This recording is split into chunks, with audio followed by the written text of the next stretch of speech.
Even if school refusal was voluntary, autistic children have every right to refuse school, because this is but one way of preserving the autistic spirit, which will be drilled out of them if they attend school. I cannot pretend to be pro getting children back to school.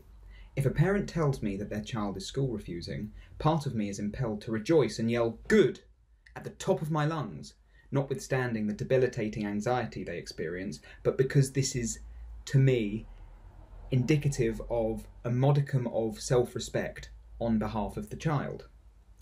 That they are distancing themselves, albeit involuntarily, from such a poisonous environment suggests to me that their autistic authenticity has a better chance of remaining intact and unvitiated. That is, if it hasn't been damaged already. The only way they can enter such an environment is if they mask.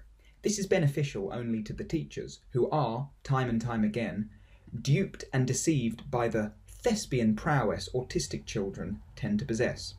To the autistic child, though, the mask may be a short-term success, preserving the illusion that they are indistinguishable from their peers, but ultimately a long-term detriment. The reason masking is so utterly detrimental to an autistic child is because masking is basically self-imposed ABA, and we all know the consequences of that.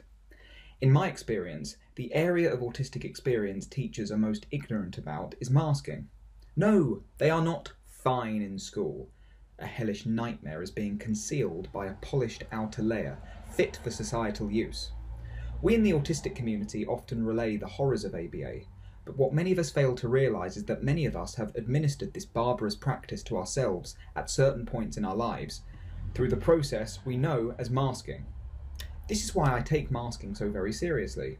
This is why when I find out the PDA or autistic child of someone I'm working with is masking, I urge them to either convene a meeting with the child's teachers as soon as possible to see what adjustments can be made, or, failing that, if said teachers are not cooperative, I urge the parent to withdraw the child with immediate effect. It just isn't worth it. Each time the mask is donned, the child's authenticity grows a little more jaded. The detrimental effects that masking can have on an autistic person have been well documented. To me, I don't believe it's too much of a stretch to say that masking can be like self-imposed ABA. Certain environments indirectly crush and kill the autistic spirit.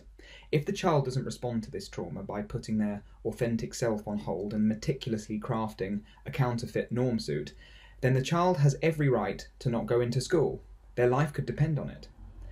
Let them stay home to heal, to stay safe, and to dedicate their energies to finding their own flow. And tell your prowling local authority when they come knocking that they are walking, talking, irregular dick throbs.